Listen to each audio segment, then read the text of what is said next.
जों दुखु मोनदों जों गाबदों बेबायदि हिसाबै गोबाङा बुंहरदों सोंहरदों हमजानायखौ होखानांगौमोनलै बुनांगौमोन आरो खायफा बुंदों मानो हमोब्रा गोबां खोथा थ' माखासे आपडेट बेल' नङा दा फार्स्टआवनो खिथानो गोसो जायो नोंथांमोननो जे मानो हमामोन बेखौ आं फोरमायगासिनो दङ। इभिक्सना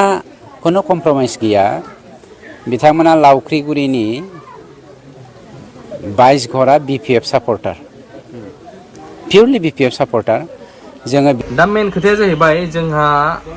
जाय EM रनजित बसुमतारी सार बिथांनि खोथायावहाय इभिक्सन खालामजानाय माखासे बर' रायजो राजाफोर माखासे गामिनि बिसोरो चिरां जिल्लानिया फोरमायदों आरो जोबजासिम नायोब्ला निस्सय बुजिगोन बिथांमोननि अन्तर गोसोआव मा हाबनानै दं बिथांमोना मानो BPFमोन मानो आरो बुंजानो गोनां जाखो आरो दिनै मानो न' सिफायनो जानो गोनां जाखो निस्सय भिडिअखौ नायजोबोब्ला एसेबाबो नोंबो सासे बर'ब्ला गोसोआव नांगोन होननानै आं सानो आरोना नायलांबाय थाबानो जाबाय। आङो सारनिसिम आखाइ खबजबनानै आं आर'ज गाबो आङो गामिनि जानानै दिनै 6 बोसोर आं भुगिनांनानै दिनै आङो बावहाय 40 बोसोर जाबाय लावख्रिगुरियाव आरो बै दखल खालामनाय हाखौ जोङो 30-35 जोङो दखल खालामनानै दोनबोदों नङामोनबा गुबुन हारिफोरा बाहाय बासाबोजोबसिगौमोन बे हिसाबै थांनाय सरखारफोराव जेरैबायदि जोङो सोलिबोदों बे समाव जोङो आबाद मावनानै जाबोदोंमोन नाथाय दिनै जोङो नुबाय बेवहाय थाहैनायनि खाथिराव बाहाय सोरनिबा लिंक दं होननायाव जों दुखु मोननानै दिनै जोङो आर'ज गाबनो गोनां जादों सारमोन अननानै प्लिज काइन्डलि जों बे लावख्रिगुरि हिसाबै दैबाना लोमजानायनि खाथिराव बाहाय जोङो ट्रेक्टर नांगोलनि खोथा गैयामोन UPPL BPF होननानै जोङो जेबो बुङाखैमोन आंजों बा जोंजों बाहाय जेसेबां सापर्ट दंमोन बाहाय जेसेबां रिलिफ 22 घर थाहैदोंमोन बाहाय ट्रेक्टराव बहद होग्राबो दं नांगोलाव बहद होग्राबो दं जोंनि दै लोमनायनि खाथिराव दै लोमजानायनि दुखुथिया सुबुंफोरनि न'खराव दिनै बेबायदि बारहावा सोनाया सार अननानै प्लिज जोंखौ बेबायदि बुंनो नाङामोन दा बेखायनो जों बुंदों अननानै जोंनि थाखाय पारमानेन्ट सलुसन खालामनांगोन नङा होमबा रायजोफोर दा बे हिसाबैनो जों दुखु मोनदों जों गाबदों बेबायदि हिसाबै जों लावख्रिगुरि हिसाबै जोङो हाबाय 6 बोसोर जाबाय जोङो दिनै 40 बोसोर जाबाय बाहाय जोंहा गंसे स्कुल गैया जोंनि गथ'फोरखौ फोरोंबाय फोलावबाय जोङो बायदि बायदि जोङो सोरबा साख्रि मोनाखै बेबायदि जानायनि खारनाव जोङो बिखा गावदों जोंखौ मानो फार्टिलाइज खालामखो जों मानो सोर UPPL सोर BPF बेबायदि जोंखौ मानो बिभाजन खालामखो सारमोन प्लिज काइन्डलि आं आर'ज खालामो जों गामि हिसाबै लावख्रिगुरि हिसाबै बेबायदि जानो मोनामोन दिनै बर' फिसाफ्रा बेबायदि खोथाखौ जोङो दिनै बुजिबाय लावख्रिगुरि गामि जानानै साननानै नाय सारमोन प्लिज आं आखाइ खबजबै आर'ज खालामो दिनै जोंनि गामिया सोरबा ट्रेक्टरनाव थानो हागौ सोरबा BPFनाव थानो हागौ बेबायदि खोथाखौ मालाबाबो दा बुं हाय बर' फिसाफोर जेब्लायबो जै जानांगोन बर'फ्रा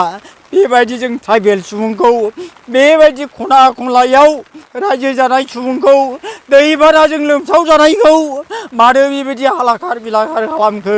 आं जानो हागौ नांगोलि सोरबाया बे मादैमोन बायदिया बेबायदि ट्रेक्टराव बहद होनायखौ दिनै नाय साननानै नाय बे आब'मोन बायदिया बे बिनानावफोर बायदिया ट्रेक्टराव बहद होदोंमोन सारनो साब्रैबाबो साबाबाबो देरहाहोदोंमोन होमबा मानो बेबायदि खालामखो जोंखौ मानो दिनै EM सारा बेबायदि बुंखो आरो नाय साननानै नाय नैबे फंबायखौ दिनै हमना लांदों स'निफ्राय हमना लाङाखै मैया इभिक्सन खालामनायाव बे केम्पनिफ्राय हमना लाङाखै लामायाव लोगो मोननानै हमना लांदों हमना लांनानै आरो बिथांमोनहा बुंगोन दा फंबाया बुंगोन बिथांमोनहा फैसा एसे एनै बेबायदि खालामदों बावहाय जोंनाव बयनिबो न'खराव FRAनि नामाव फरेस्ट राइट एक्ट 2001 बै समाव BTC जादोंमोन बे समनि नामाव जोङो एसे लेखा मोन्दोंमोन नाथाय जोङो बेसेबां हा दं सोरनावबा 8 बिगा सोरनावबा 3 बिगा 4 बिगा हाइसाव बेबायदि बयहाबो हा दंमोन नाथाय नायफैयोबा नुफैगोन बे दैलामबारि जाजोब्बाय बाला अन्थाइ जाजोब्बाय अब्लाबो जोङो टेक्स हरो जों टेक्स हरो जोङो बे हानि नामाव एफा खाजोना हरोना हरा हरजोबो बेखायनो आं आखाइ खबजबनानै आर'ज गाबो CM प्रमद बर' सारनिसिम आर'ज गाबो EM सारमोननिसिम आर'ज गाबो बयनिसिमबो आं बर' फिसाफोरनिसिम आर'ज गाबगोन गामि जानानै जोंनाव गासिबो जाम्बा जाम्बि आं एसे बुंनो गोरों हिसाबै आं दिनै बुंबाय आंनिसिमबो आं दुखु मोनगोन EM फेरेंगा बसुमतारी बिथां बुंनाय बायदि खाम्फा बरगयारी बिथाङा जे नोंथांमोनखौ मदद खालामहादों नामा खाम्फा बरगयारिया दिनै जोंनि बे जायगायाव फैनानै जेबो सुबिदा लाफैनो हाया बिथाङा जि जेननानै थाबाय जेबो सहाय होफैनो हायाखै थेवब्लाबो जेननाय हिसाबै बिथाङा गावफैयाखैब्लाबो पार्टि हिसाबै सासे सानै मानसिफ्रा फैनानै एसे एनै जोंनो रिसन होफैदों सहाय होफैदों बेल' खिन्थु खाम्फा बरगयारी जे जोंखौ बाव थाहै बिदि रबार बागान गाय होननानै बुंदों बियो नेभार बे माब्लाबाबो जानो हाया जोंखौ बुंफैयाखै नंगौना नङा जोंखौ बुंफैयाखै जोंखौ रावबो थानो थिनफैयाखै जोंनो गोसो जानानै जोंनाव रावबो लिडार गैया होननानै जों रायजोआनो डिसिसन लानानै जोंखौ गावबुराया लांदों जोंखौ लिंलांदों मेम्बार बिथांमोनहा गावबुरा बिथांमोनहा मिटिं जानानै डिसिसन मथे जों जयै थांदोंमोन माखासेफ्रा ओरै फैबाय सिरि फैबाय जों थासोमनो गोनां जाबाय जायहा बाहाय लोमसावजोबजाबाय बिथांमोना थाजोबनो गोनां जादों बे हिसाबै आरो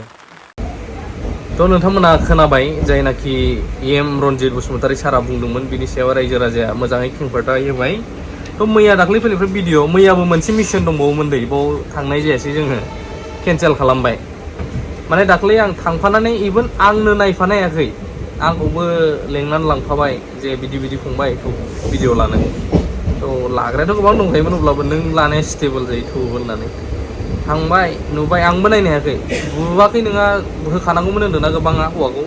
बुहुद बुदों बेसारा आं नायनो हायाखै आंबो बुजानायखौ दायो मबाइल जेथिया होजाबाय नाथाय